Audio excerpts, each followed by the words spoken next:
नमस्ते भाई, कैसे हैं आप लोग। उम्मीद है अच्छा होंगे। और जो जेएसएससी का जो रिक्रूटमेंट आया हुआ है उसकी तैयारी आप दिन रात जी जान से कर रहे होंगे। इसी सिलसिले में मैंने एक वीडियो पहले भी अपलोड किया है कि कंप्यूटर का प्रिपरेशन कैसे करें, तो वो वीडियो आप लोग ज़रूर देखिएगा।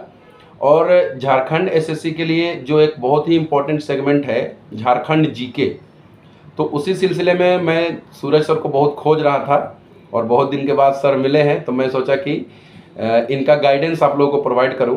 तो आज हमारे साथ सूरज सर है और ये आप लोगों को झारखंड जीके के बारे में कुछ इंपॉर्टेंट टिप्स देंगे कि कैसे पढ़े, कहाँ से पढ़े, सोर्सेस क्या होंगे, मटेरियल क्या होंगे। तो थोड़ा देर में हम चुप हो जाएंगे और सूरज सर सारा बात करेंगे। तो मिलिए सूरज सर से। सर बहुत बहुत स्वागत है आपका हमारे चैनल पर। और प्लीज़ सर बच्चों को झारखंड जीके से रिलेटेड कुछ इंपॉर्टेंट टिप्स दिया जाए सर। बहुत बहुत धन्यवाद आनंद सर, जो अपने आप चैनल में हमको इनवाइट किए।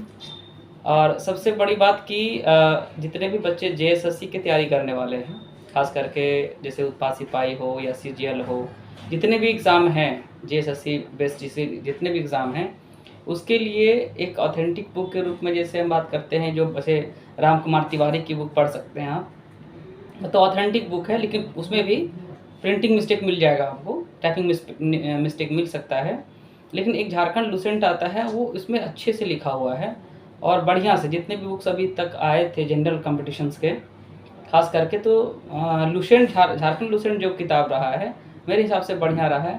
और बाकी जितने किताब आए हैं कॉपी पेस्ट है या उससे कमतर है कहीं या कहीं अधिक कुछ क्वेश्चंस या जो कि नया अपडेट आता गया, तो उसमें अपडेट भी करते चले गए। लेकिन ये आप किताब खरीद लें।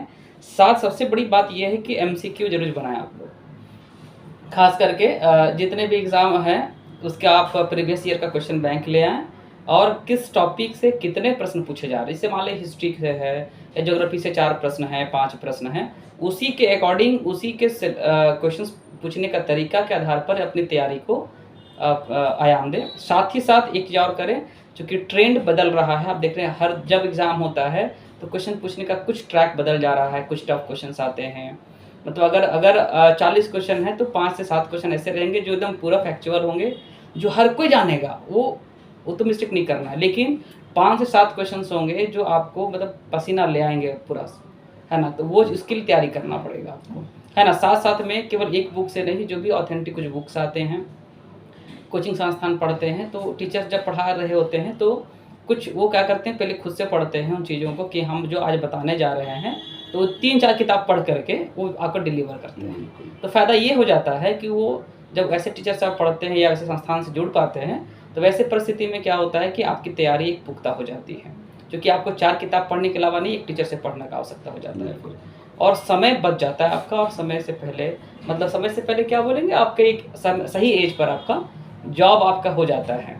अब अगर मान के चलिए कोई आदमी 45 साल में जॉब में जाएगा या 40 साल में जाता है और एक आदमी जाता है 22 साल, मज़ा तो लेगा कौन वाला 22 वाला लेगा भाई, बात समझ रहे हैं। जैसे आपको दे देंगे, हम धरा दिए केटीएम बाइक धरा दिए, है ना। अब उम्र हो रहा है 65 वर्ष, एक तो कब्र में है और एक तो रास्ते में है, और एक देंगे 18 साल के बच्चे को 21 साल के, तो वो उसका जो मज़ा लेगा वो भरपूर मज़ा लेगा उसका, समझ में आ रहा है। बस नौकरी का भी यही मज़ा है, फंडा है, ठीक है। साथ साथ जो चाहते हैं कि स्टार्टअप तैयार करें, अब सभी को सरकार नहीं दे सकती है जॉब, यही बात सच है। तो उसके लिए आप, अगर आपके अंदर एबिलिटी है तो लगता है कि नहीं हमारे क्षेत्र में हम अपने कुछ लोगों, अपने तो नौकरी में रहेंगे, साथ में दूसरों को भी रोजगार दें, तो स्टार्टअप करें आप, बढ़िया है कि नहीं। लेकिन लगता है कि नहीं हम सरकारी अफसर बने और कुछ लोगों को अपने कलमों के माध्यम से मदद करें, तो आपको सिविल सेवा में आना पड़ेगा। फिर जेएसएससी में जाइए, सचिवालय में जाइए, 2 दिन छुट्टी रहता है, गरीब बच्चों को जो रिमोट एरियाज़ हैं वहाँ जाके पढ़ाइए आप, आपको भी सेल्फ सेटिस्फेक्शन मिलेगा, है कि नहीं। पैसा कमाना मकसद, अगर आप पूरा पैसा ही बनाते हैं तो वो मेरे हिसाब से अच्छा नहीं है। उसके साथ कुछ ऐसा उसमें एक ऐड करें जो आपके साथ साथ समाज का भी भला हो जाए, बिल्कुल वैल्यू एडिशन होना चाहिए, समझे। आज तक हमें लगा कि बहुत सारे ऑप्शंस आए हमारे पास कि प्राइवेट में काम करने के लिए, हमने चुना कि नहीं, पढ़ाई के साथ साथ जो अपने तैयारी कर रहा हूँ उसके साथ साथ ये भी कर लूँ, तो इससे क्या होगा, समाज को भी फ़ायदा होगा और मुझे भी फ़ायदा हो रहा है, ठीक है। आगे क्या होगा कोई नहीं जानता है। इसी बेस पर केवल अपने पर सीमित ना रहें, जो भी आप काम करते हैं वो 10 साल जरूर सोचिए उसके बारे में कि 10 साल के बाद हम कहाँ नजर आएंगे। हमारी जो मेहनत है वो कहाँ जाएगा, समाज हमको किस रूप में दिखेगा, है कि नहीं। तो वो बहुत ज़रूरी होता है, इसलिए झारखंड की कोई भी बुक्स आते हैं तो उसको बढ़िया तरीके